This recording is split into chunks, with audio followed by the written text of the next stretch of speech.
You're watching forconstructionpros.com from World of Concrete 2010 in Las Vegas. And folks, there are a lot of educational opportunities available to you here at this year's show.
If you've been with us this week on the forconstructionpros.com video presentation from World of Concrete 2010, then you previously saw the beginning of the Wayne Adaska interview.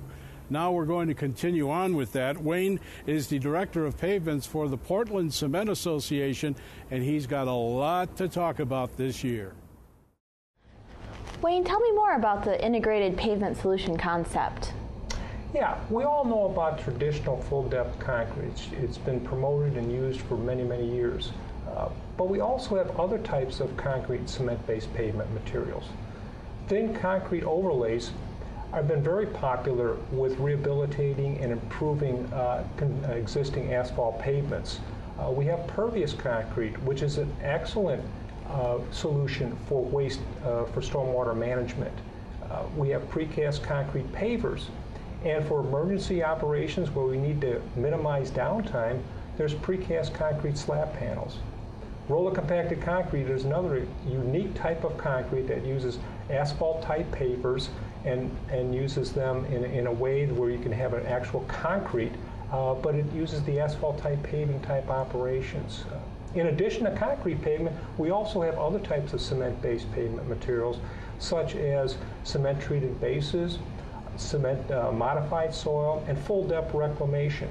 By combining all these types of cement materials, we see that we have a lot of opportunities to provide solutions to our public officials. Basically, these concepts are used so that we can provide these public officials with the types of materials, with the types of products that they can use so that they have to solve their unique applications with the actual cost-effective solutions that we're looking for. Like we like to say is that we have a cement-based solution for any type of pavement need. How can concrete contractors take advantage of this increased use of concrete, and how will it affect the concrete industry in general? Well, let me say this. The unprecedented downturn in demand for concrete over the past 3 years and in construction in general has a point in which we're going to improve. We expect that there will be an improvement in the construction industry to a point where we may reach our existing highs, our previous highs, probably the middle of this decade. And that trend will continue. So we're expecting to have increased use of construction industry and pavements as we move forward. The point is that we need, contractors in particular, need to look at this as an opportunity to promote our product. Concrete contractors are the ones that are going to make all this happen. We would encourage them to enlist the aid of the local and national trade organizations, work with them, go with them, try to work in partnership so that they can get the promotion of their product out on the streets, work with government officials, make sure that they're aware of the attributes that we have of concrete. Our message is clear. We have an excellent product, a long-standing, a very durable product. We have a cost-effective product. It's our opportunity now to make this point clear to not only the public officials, but the general public. As an end to this, I would like to refer our contractors to our website, which is www.cement.org. Wayne Adaska, the Director of Payments with the Portland Cement Association. And now Rebecca Wazaleski, the editor of Concrete Contractor magazine, is taking us in her interview with the Executive Director of the Concrete Foundations Association, Ed Sauter. So have you seen those certified companies using their certification to promote their companies? Yeah, they are. I mean, I think that's why only one or two of them have the local building code jurisdiction demanding at this point in time. So the other companies are either trying to be ahead of the game in terms of saying, I'm going to have this in place if and when it comes, but the others are using it as a means of differentiating themselves from the competition. Great. All right. The Concrete Foundations Association 2010 standard is now available.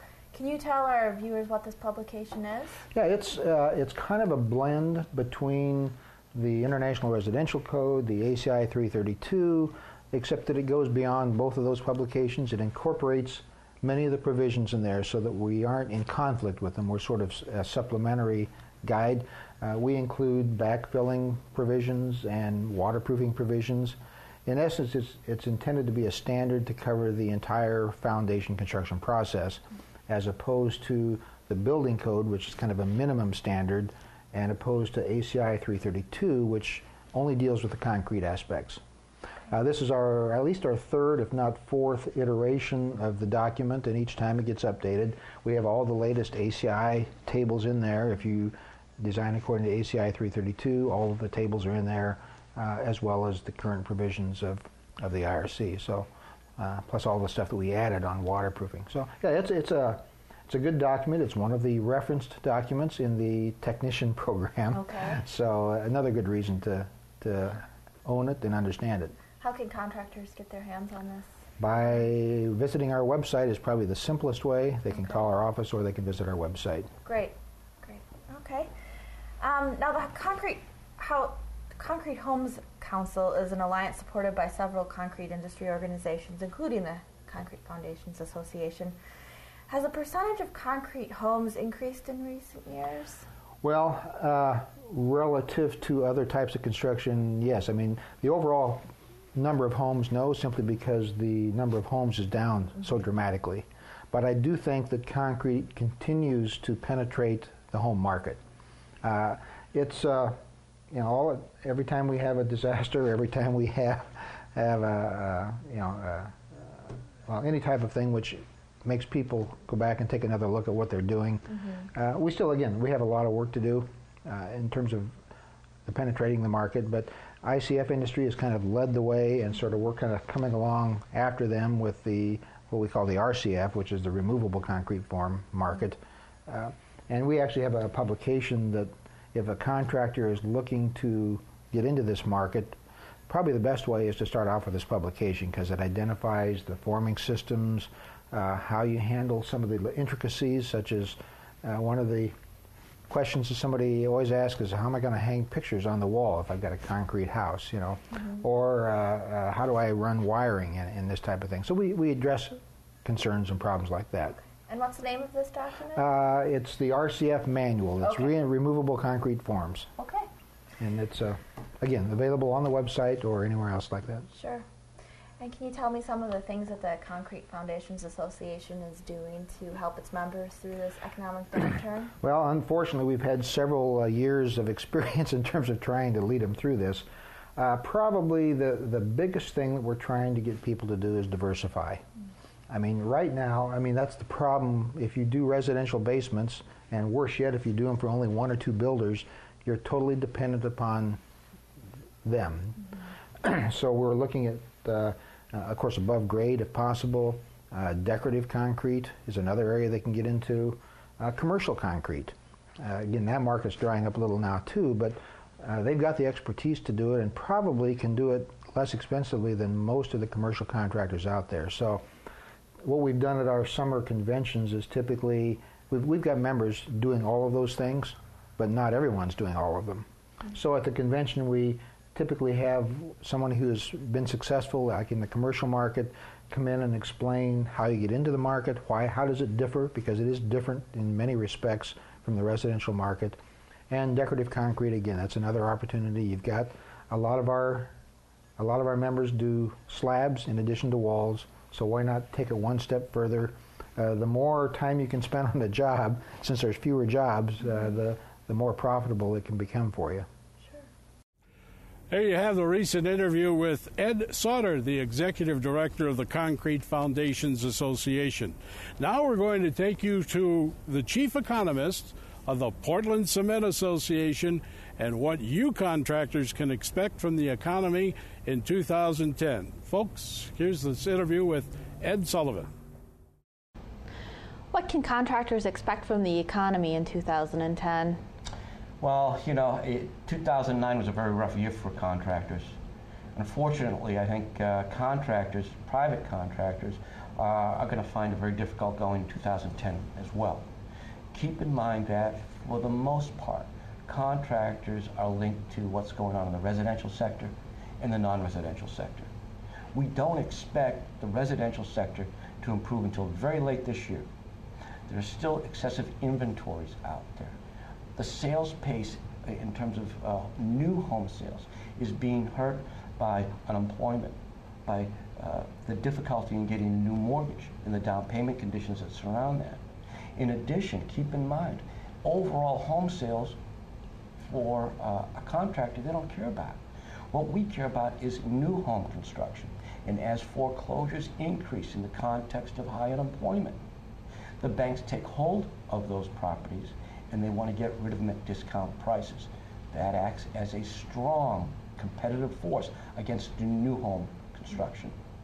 New home construction isn't going to turn up significantly until very late this year, and again, not probably until 2011. Let's look at the second key sector that contractors compete in, and that's non-residential. Non-residential construction took an extreme hit in 2009, and it's going to probably take an equally strong hit in 2010. And it follows the economy. It lags it.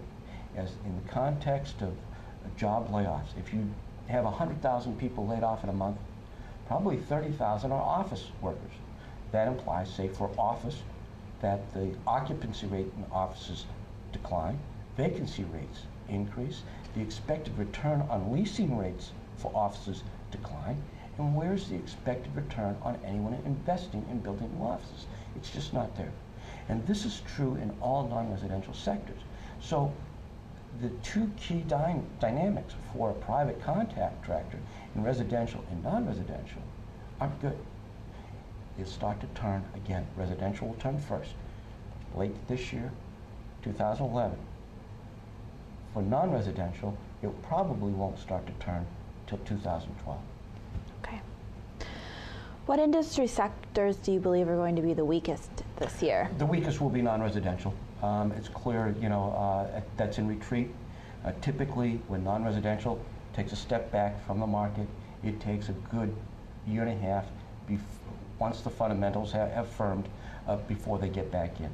And again, you have that ongoing decline in terms of the fundamentals facing non-residential construction throughout basically the full part of 2010.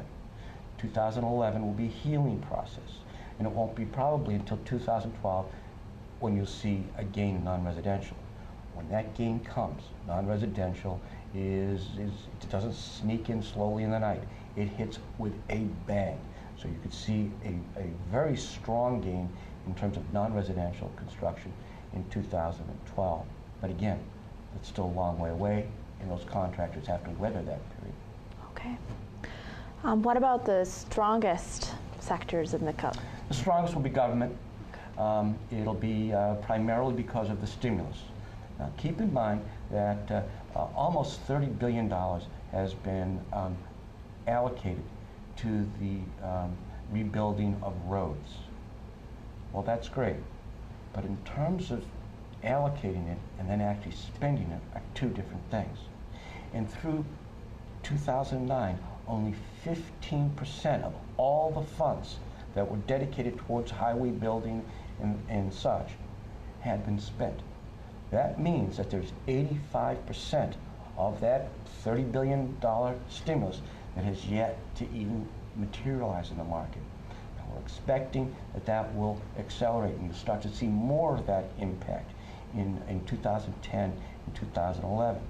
Now, keep in mind the nature of concrete construction activity as it pertains to highways and roads. These are often projects that are much bigger than just a resurfacing. They require design times. So what we're expecting is that you'll see a lot of the concrete work in the second half of 2010.